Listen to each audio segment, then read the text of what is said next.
Elle a toujours su que les voyages en famille n'étaient pas mon fort, surtout lorsqu'il s'agissait de la famille de ma femme. Mais Sarah a tellement insisté sur cette station de ski que je n'ai pas pu refuser.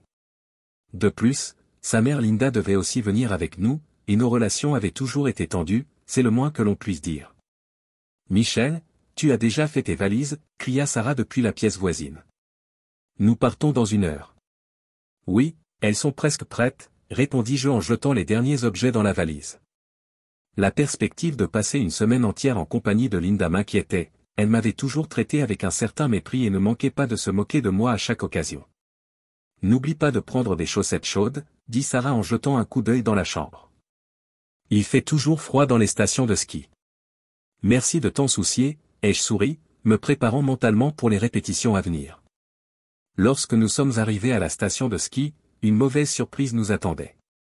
Suite à une erreur de réservation, Linda et moi devions partager une chambre, tandis que Sarah et le reste de la famille devaient séjourner dans un autre hôtel. « Ce n'est pas possible, je ne vais pas vivre dans la même chambre que toi, » a protesté Linda lorsqu'elle a appris la nouvelle. « Crois-moi, je n'aime pas plus que toi cette situation, » ai-je rétorqué, mais nous n'avons pas le choix. Alors que nous déballions nos affaires dans la chambre, l'atmosphère devenait de plus en plus tendue. Linda ne manquait jamais une occasion de me faire une blague, et je luttais pour ne pas répondre. « J'espère que tu ne ronfles pas la nuit, » dit-elle en rangeant ses vêtements dans l'armoire. « Seulement si je fais un cauchemar dans lequel tu es impliqué, n'ai-je pas pu résister à la plaisanterie. » Linda m'a jeté un regard dédaigneux et est partie dans la salle de bain en claquant la porte. J'ai soupiré, prévoyant que cette semaine serait longue et pénible. Notre première journée à la station a été relativement calme, nous avons skié, profité du paysage hivernal et essayé de garder nos distances l'un par rapport à l'autre. Mais le soir, lorsque nous sommes rentrés dans notre chambre, nous nous sommes retrouvés face à face. « Pourriez-vous retirer vos affaires de ma moitié de la chambre ?» a demandé Linda, irritée, en voyant ma veste jetée négligemment sur une chaise. « En fait, il s'agit d'une partie commune, A ou B, et ma veste ne vous dérange pas du tout. »« Ta négligence me dérange, » insiste Linda. « Tu as toujours été très désorganisé. » J'ai écarquillé les yeux, mais j'ai rangé la veste dans l'armoire. Je ne voulais pas déclencher une nouvelle querelle inutile. Le soir, lorsque nous avons décidé de dîner au restaurant de l'hôtel, la conversation a d'abord été tendue, mais peu à peu, nous avons trouvé un sujet commun, les voyages. « Tu te souviens de notre voyage en Italie il y a quelques années ?» demanda soudain Linda. « Bien sûr, » ai-je souri en me remémorant ces jours d'insouciance. C'était inoubliable. Nous avons commencé à échanger des souvenirs de ce voyage, comment nous avions arpenté les rues de Rome, admiré le coucher de soleil au bord de la mer, dîné dans de petits restaurants familiaux. Et pour la première fois depuis longtemps, j'ai vu Linda non pas comme une belle-mère éternellement insatisfaite, mais comme une femme belle et intelligente avec une étincelle d'aventurisme dans les yeux. « Tu sais, j'ai toujours eu un faible pour toi », avoue soudain Linda en me regardant par-dessus son verre. Même quand Sarah et toi aviez commencé à sortir ensemble. Je suis resté bouche bée, ne sachant que dire. Je n'avais jamais pensé pouvoir éveiller chez Linda d'autres sentiments que l'agacement. J'ai toujours trouvé que tu étais une femme attirante, ai-je balbutié, sentant le sang me monter aux joues. Mais j'ai essayé de ne pas y penser, parce que tu es la mère de ma femme. Linda a souri et a recouvert ma main de la sienne. Ce contact a provoqué une décharge électrique dans mon corps. Nous sommes tous les deux adultes, Michael, dit-elle en me regardant droit dans les yeux. Et maintenant que nous sommes seuls dans cette pièce, loin de tout le monde, ne sens-tu pas qu'il y a quelque chose entre nous? J'ai dégluti, incapable de détourner mon regard de ses lèvres. Mon esprit me disait que c'était de la folie, que je devais arrêter immédiatement.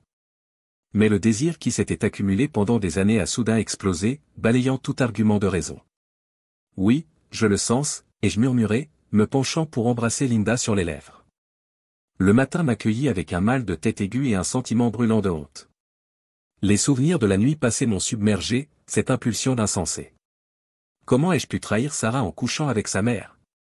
Linda dormait encore à côté de moi, et je regardais son corps nu avec horreur. La réaction de ma femme si elle découvrait ce qui s'était passé? Non, personne ne devait savoir, nous devions faire comme si rien ne s'était passé et oublier cette nuit le plus vite possible. Je me glissai prudemment hors du lit, en essayant de ne pas réveiller Linda, et commençai rapidement à m'habiller. Je devais sortir de la chambre avant qu'elle ne se réveille, ne serait-ce que pour éviter de croiser quelqu'un que je connaissais dans le couloir. Mais alors que je saisissais la poignée de la porte, j'entendis la voix de Linda derrière moi. Tu t'enfuis déjà? Et moi qui pensais que tu étais un gentleman qui dirait au moins bonjour. Je me suis figé, puis je me suis retourné lentement. Linda était assise sur le lit, enveloppée dans un drap, et me regardait avec un sourire en coin. Écoute, Linda, ce qui s'est passé hier soir était une erreur. Il vaut mieux faire comme si ce n'était pas le cas. Une erreur? Elle hausse un sourcil avec ironie. Je pense que tu as adoré. Ne me dis pas que tu n'en avais pas envie. Je me suis senti rougir, oui, en fait, j'avais vraiment envie de Linda. Peut-être l'avais-je toujours voulu, mais j'avais peur de me l'avouer. C'est mal de toute façon, ai-je murmuré. Tu es la mère de ma femme, et je n'aurais pas dû céder à la tentation. Linda soupira lourdement et rejeta le drap, révélant ses jambes galbées. J'ai eu le souffle coupé à cette vue. Lentement, comme pour me taquiner, elle passa sa main sur son corps, de la courbe de son cou à sa cuisse. Michael, ne fais pas l'enfant pour l'amour de Dieu. Nous sommes des adultes et nous avons le droit de décider avec qui nous partageons un lit, et maintenant je ne veux qu'une chose, répéter ce qui s'est passé la nuit dernière. Sur ces mots, elle m'a fait signe du doigt, et sentant les derniers fragments de bon sens quitter mon esprit, je me suis rapproché d'elle. Nos lèvres se sont rencontrées dans un baiser chaud et passionné. La main de Linda s'est glissée sous ma chemise, caressant ma peau et me faisant trembler d'excitation. Nos vêtements ont volé sur le sol, et nous étions bientôt sur le lit, nos corps nus entrelacés, peau contre peau, souffle contre souffle. Mes mains exploraient chaque courbe du corps de Linda, appréciant sa douceur et sa chaleur. Ces doux gémissements m'ont semblé être la plus belle des musiques. Avec des baisers, j'ai tracé un chemin le long de son corps, taquinant et alimentant le désir. Linda s'est cambrée pour me rejoindre, en laçant ses doigts dans mes cheveux. Ses contacts francs et sensuels me rendaient fou. À un certain moment, la réalité a cessé d'exister, il n'y avait plus que nous deux, perdus dans l'extase. Les vagues de plaisir se succédaient jusqu'à l'apogée, et se confondaient. Un dernier gémissement prolongé, une dernière respiration tremblante, et nous nous sommes retrouvés allongés l'un contre l'autre, en sueur et satisfaits. Nous sommes restés un moment en silence, essayant de reprendre notre souffle et de comprendre ce qui s'était passé. J'ai caressé doucement les cheveux de Linda, savourant sa proximité. À ce moment-là, tout me semblait si juste, mais quelque part dans les méandres de ma conscience, la pensée se formait déjà que ces moments de passion seraient des souvenirs troublants. Notre séjour à la station s'est transformé en une série ininterrompue de regards furtifs, d'effleurements accidentels et de rendez-vous nocturnes au cours desquels Linda et moi, en attendant que tout le monde s'endorme, nous livrions à la passion, au risque d'être pris au dépourvu à tout moment. C'était de la pure folie. Je me rendais compte que je jouais avec le feu, que tôt ou tard, notre relation serait découverte et détruirait ma famille. Mais chaque fois que j'étais proche de Linda, j'oubliais le monde entier. Ses caresses et ses baisers semblaient me priver de ma volonté, me transformant en une marionnette obéissante. Il faut qu'on arrête, lui ai-je dit un soir alors que nous étions couchés dans le lit, respirant encore fort après une nouvelle partie de jambes en l'air. Sarah commence à se douter de quelque chose, et c'est trop risqué. Linda s'est soulevée sur un coude et m'a regardé en souriant dans la pénombre.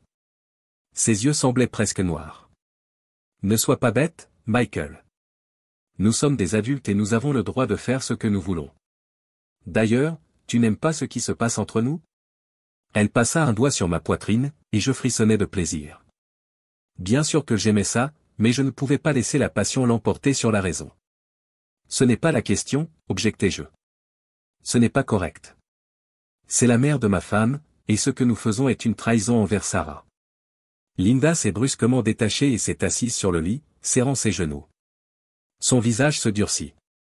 Tu l'as finalement choisi, hein, malgré ce qui se passe entre nous? Elle soupire. Comment lui expliquer qu'il ne s'agissait pas de choisir entre elle et Sarah? J'aimais ma femme et je ne voulais pas la blesser, mais en même temps, je ne pouvais pas résister à l'attirance folle que je ressentais pour Linda. Je ne choisis personne, ai-je dit avec lassitude. Nous devons juste arrêter cela avant qu'il ne soit trop tard, avant de tout gâcher. Linda est restée silencieuse, le regard perdu.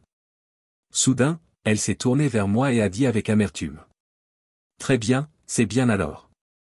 Pour toi, tout ce qui s'est passé entre nous n'était qu'une erreur, une faiblesse passagère. Très bien. Fais ce que tu veux, mais sache-le, je ne ferai pas comme si rien ne s'était passé. Si Sarah me le demande directement, je lui dirai la vérité. À ces mots, j'ai ressenti un frisson intérieur. Je ne pouvais pas laisser Sarah découvrir ma relation avec Linda, cela lui briserait le cœur et détruirait notre famille. Linda, s'il te plaît, ne fais pas ça, ai-je commencé à implorer, mais elle était déjà sortie du lit et commençait à s'habiller. Ne fais pas quoi? Ne pas être honnête avec ma fille? Je suis désolé, Michael, mais je ne peux pas faire ça. J'ai gardé le silence sur mes sentiments pendant trop longtemps, et regarde où cela m'a mené. Non, maintenant prépare-toi à faire face aux conséquences. Sur ces mots, elle ouvrit brusquement la porte et quitta la pièce, me laissant dans la confusion la plus totale. Que devais-je faire maintenant? Comment éviter la catastrophe qui se produirait inévitablement lorsque Sarah découvrirait la vérité? Je me suis serré la tête, me sentant comme aspiré dans un tourbillon dont il n'y avait pas d'issue. Le voyage de retour fut un cauchemar. Pendant tout le trajet, j'étais agité, me demandant si Linda avait déjà tout dit à Sarah. À en juger par le fait que ma femme se comportait comme d'habitude, mon secret n'avait pas encore été découvert, mais combien de temps cela allait-il durer? Les jours qui suivirent furent pour moi une véritable torture. Je sursautais à chaque appel téléphonique et à chaque coup frappé à la porte, m'attendant à voir le visage furieux de Sarah et à entendre ses demandes d'explication. Mais les jours passaient et rien ne se passait point apparemment, Linda avait décidé de garder notre relation secrète pour le moment. Cependant, alors que je commençais à respirer un peu mieux, le destin m'apporta un nouveau coup. Un soir, Sarah m'a demandé de lui parler sérieusement et m'a annoncé qu'elle était enceinte. Cette nouvelle, qui aurait dû me remplir de joie, m'a plongé dans un désespoir encore plus grand. Un bébé. Nous allions avoir un enfant, et j'avais réussi à tromper ma femme de la manière la plus abjecte qui soit. Comment pouvais-je regarder mon enfant dans les yeux en sachant que son père était une crapule? Comment pouvais-je construire une famille heureuse sur une base de mensonges et de tromperies? Je ne savais pas quoi faire, je ne pouvais pas l'avouer à Sarah, je l'aurais détruite, mais je ne pouvais pas non plus me taire. La culpabilité me rongeait de l'intérieur. Et puis, il y avait Linda, qui pouvait décider à tout moment de révéler notre secret et de faire de ma vie un enfer. Finalement, j'ai pris la seule décision qui me semblait juste, j'ai décidé de quitter tout, y compris notre enfant à naître, de quitter tout ce qui m'était cher. Je savais que cela leur briserait le cœur, mais c'était mieux que de les laisser vivre avec un menteur et un traître. J'ai fait mes bagages, j'ai laissé un mot à Sarah pour m'excuser de mes absences, et je lui ai demandé de ne pas me chercher. Puis j'ai pris ma voiture et je suis parti sans savoir où j'allais, ni ce que je ferais ensuite.